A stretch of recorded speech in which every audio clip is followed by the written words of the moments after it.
Ishvara is a concept in Hinduism, with a wide range of meanings that depend on the era and the school of Hinduism. In ancient texts of Indian philosophy, depending on the context, Ishvara can mean supreme soul, ruler, king, queen, or husband. In medieval era Hindu texts, depending on the school of Hinduism, Ishvara means God, supreme being, personal God, or special self. In Shaivism, Ishvara is synonymous with Shiva as the supreme lord over other gods, in the pluralistic sense, or as an Ishtadeva in pluralistic thought.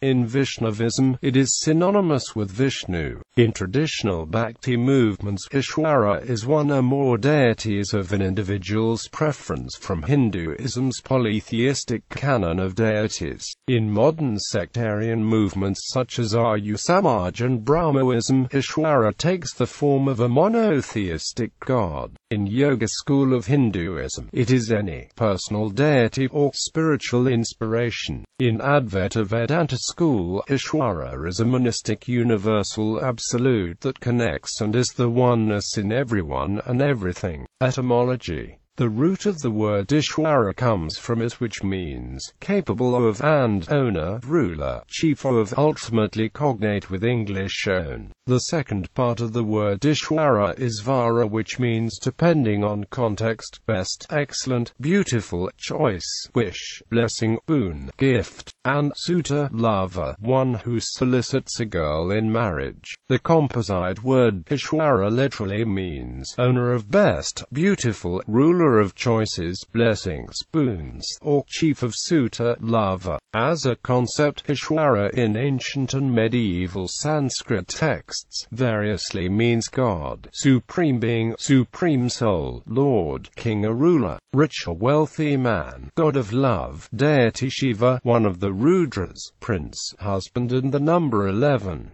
The words Vara never appears in Rigveda. However, the verb is does appear in Rigveda, where the context suggests that the meaning of it is capable of, able to. It is absent in Samaveda, is rare as Atharvaveda, appears in Samhitas of Yajurveda. The contextual meaning, however, as the ancient Indian grammarian Panini explains, is neither God nor supreme being. The words Vara appears in numerous ancient Dharma sutras.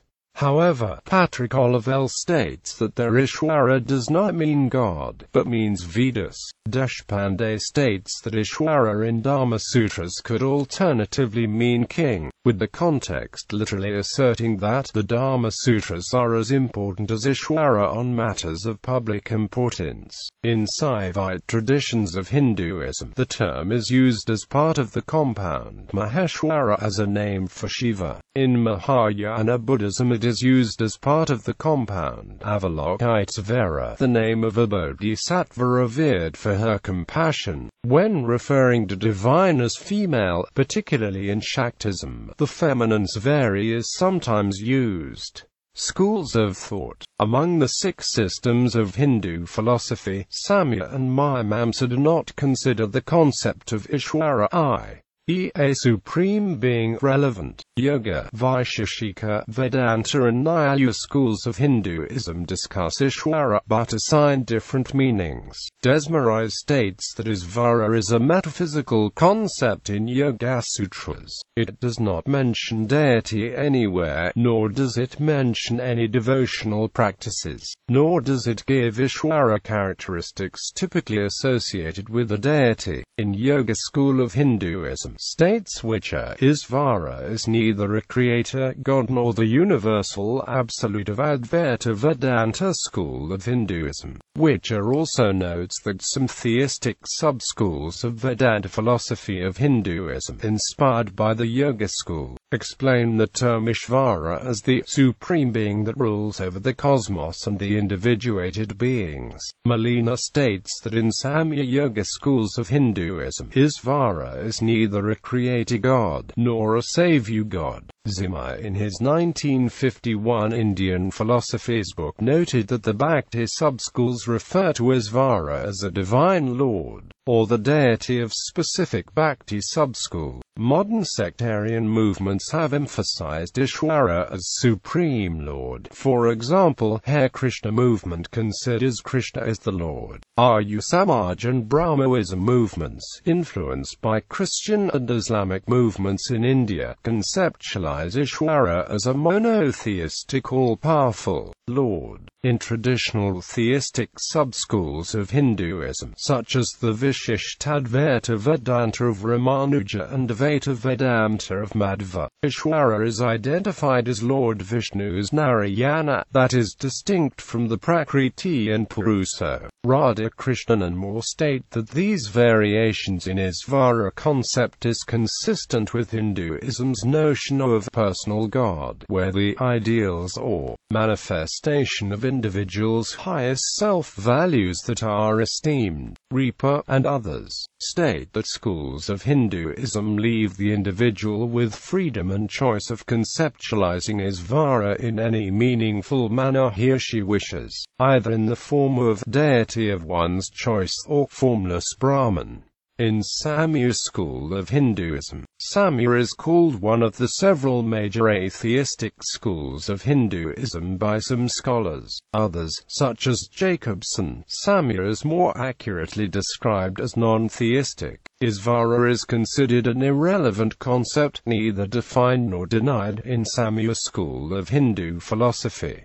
In Yoga school of Hinduism, the Yoga Sutras of Patanjali, the foundational text of Yoga school of Hinduism, uses the term Ishvara in 11 verses, I.23 through I.29, 2, 1, 2, 2, 2, 32 and 2, 45. Ever since the sutras' release, Hindu scholars have debated and commented on who or what is Ishvara. These commentaries range from defining Ishvara from a personal god to special self to anything that has spiritual significance to the individual. Whicher explains that while Patanjali's terse verses can be interpreted both as theistic and non-theistic, Patanjali's concept of Ishvara in yoga philosophy functions as a transformative catalyst guide for aiding the yogin on the path to spiritual emancipation.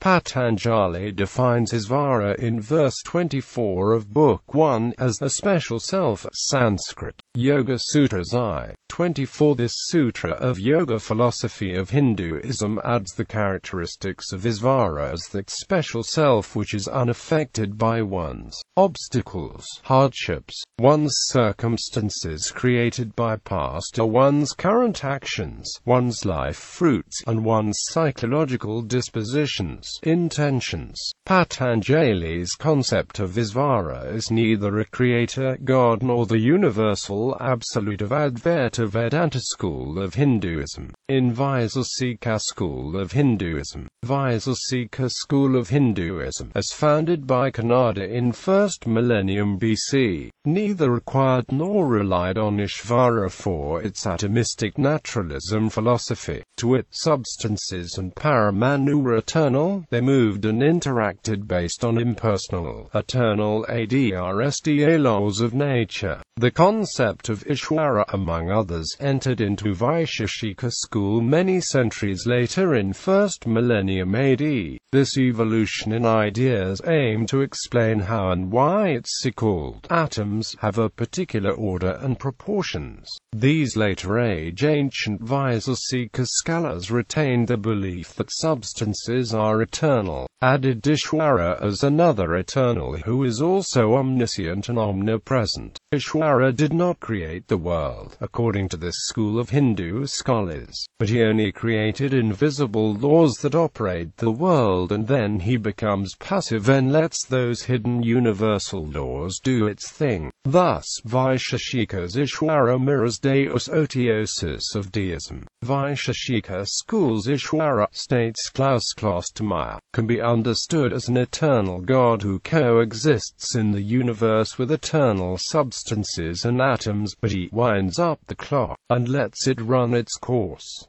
In Nyaya school of Hinduism, early Nyaya school scholars considered the hypothesis of Ishvara as a creator god with the power to grant blessings, boons and fruits. However, the early Nyaya scholars rejected this hypothesis, and were non-theistic or atheists. Later scholars of Nyaya school reconsidered this question and offered counter-arguments for what is Ishvara and various arguments to prove the existence of Ishvara. In Nyaya Sutras Book 4, Chapter 1 examines what causes production and destruction of entities in universe. It considers many hypotheses, including Ishvara. Verses 19 to 21 postulates Ishvara exists and is the cause, states a consequence of postulate, then presents contrary evidence, and from contradiction concludes that the postulate must be invalid. Proposition Sutra: Ishvara is the cause, since we see sometimes human action lacks fruits. Prima facie Objection Sutra: this is not so, since, as a matter of fact, no fruit is accomplished without human action. Conclusion Sutra: not so, since it is influenced by him. Centuries later, the 5th century CE, Nyaya school scholar Prastapada revisited the premise of Ishvara. He was followed by Udayana, who in his text Nyaya Kusumanjali interpreted it, in verse 4.1.21 of Nyaya Sutra above, as human action, and him as Ishvara. Then he developed counter-arguments to prove the existence of Ishvara. In developing his arguments, he inherently defined Ishvara as efficient cause, omnipotent, omniscient, infallible, giver of gifts, ability and meaning to humanity, divine creator of the world as well as the moral principles, and the unseen power that makes the Karma doctrine work.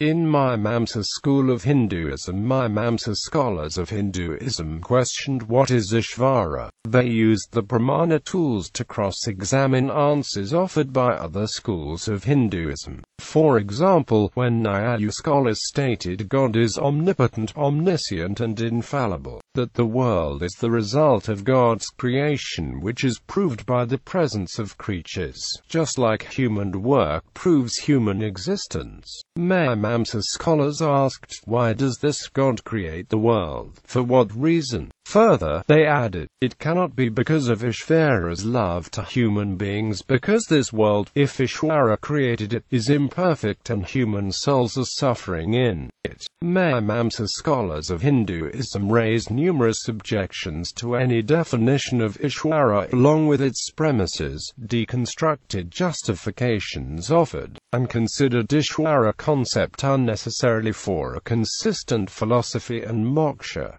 In Vedanta school of Hinduism, Advaita Vedanta school of Hinduism posits Ishvara in a number of ways, then cross-examines it, reasoning that there is no room for gods and deity. Ishvara is defined as a creator god, but shown to be inconsistent and unnecessary. Mohanty asserts that Ishvara is a theoretical instrument, not a sacred reality in Advaita Vedanta. Adi Sankara of Advaita sub-school of Hinduism states that self-knowledge is the paramount and soteriological goal of man, where the monistic principle of oneness of self, every living being and everything in the universe is part of self-realization and moksha. Sankara states the self in every individual is Ishvara. In his text Upadeses Ahashri, everyone and everything is connected. Integral oneness of Brahman. Ishvara is that which is free from avidya, free from ahamti, free from bandhana, a self that is pure, enlightened, liberated. To Advaitins, Ishvara is the efficient and material cause of the creation, yet another name for the creative and expressive aspect of the Brahman that is in every living being and everywhere. There is no otherness nor distinction between Jiva and Ishvara, and any attempt to distinguish the two is a false idea.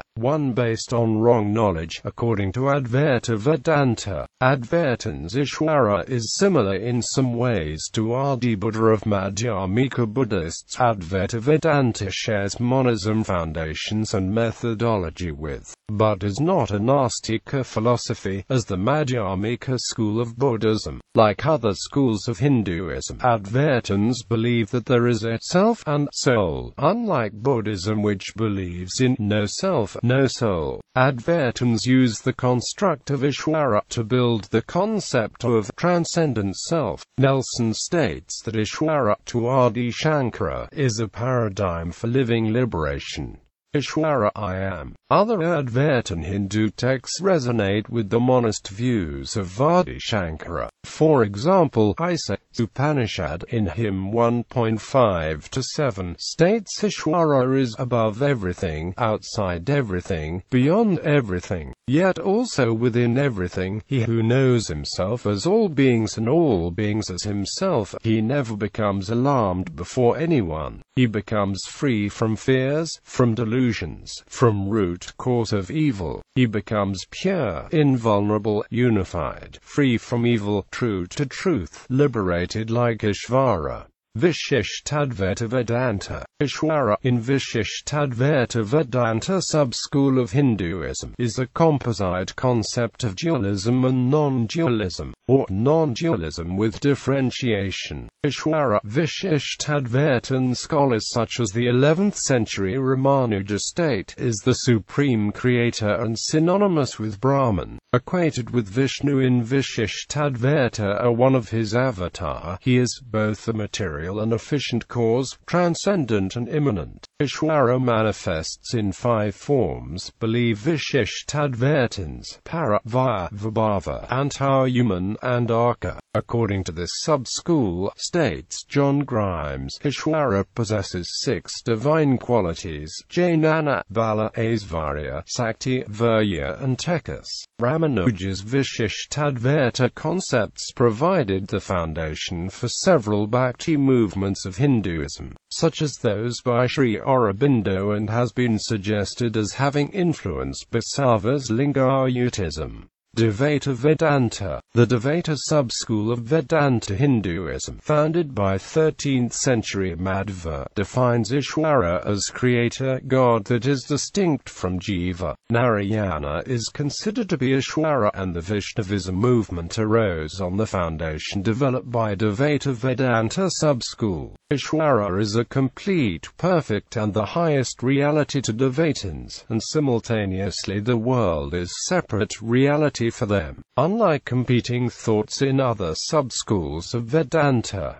In Dvaita sub-school, Jiva is different, yet dependent on Ishvara. Both possess the attributes of consciousness, bliss and existence, but the individual soul is considered atomic, while God is all-encompassing. The attributes of Jiva struggle to manifest, while of God it is fully manifested. Madhva states there are 5 permutations of differences between Jiva and Ishvara, between God and souls, between God and matter, between souls and matter, between one soul and another soul, and between one material thing and another material thing. The differences are both qualitative and quantitative. Unlike Advaita Vedantins who hold that knowledge can lead to oneness with everyone and fusion with the universal absolute, to the state of moksha in this life, the Dvaita Vedantins hold that moksha is possible only in afterlife if God so wills. Further, Madhva highlights that God creates individual souls, but the individual soul never was and never will become one with God. The best it can do is to experience bliss by getting infinitely close to God. The world, called Maya, is held as the divine will of Ishvara. Jiva suffers, experiences misery and bondage, state Dvaitins, because of ignorance and incorrect knowledge. Liberation occurs with the correct knowledge and attainment into Lord Narayana. It is His grace that gives salvation according to Dvaita sub-school, which is achievable by predominance of Sattva Guna, and therefore Dvaitans must live a dharmic life while constantly remembering, deeply loving Ishvara. Akintubeda Abeda. Asintubeda Beda is a sub-school of Vedanta representing the philosophy of inconceivable oneness and difference, in relation to the power creation and creator, Ishvara. In Sanskrit, Akintu means inconceivable, Beda translates as difference, and Abeda translates as oneness. Spirit souls are considered part of God and thus one with Him in quality, and yet at the same time different from Him in quantity. This is called Asintubeda Abeda Tattva, inconceivable, simultaneous oneness and difference. Caitanya's philosophy of Asintubeda Abeda Tattva completed the progression to devotional theism. Ramanuja had agreed with Ankara that the Absolute is one only, but he had disagreed by affirming individual variety within that oneness. Madhva had underscored the eternal duality of the Supreme and the Jiva. He had maintained that this duality endures even after liberation. Caitanya, in turn, specified that the Supreme and the Jivas are inconceivably, simultaneously one and different.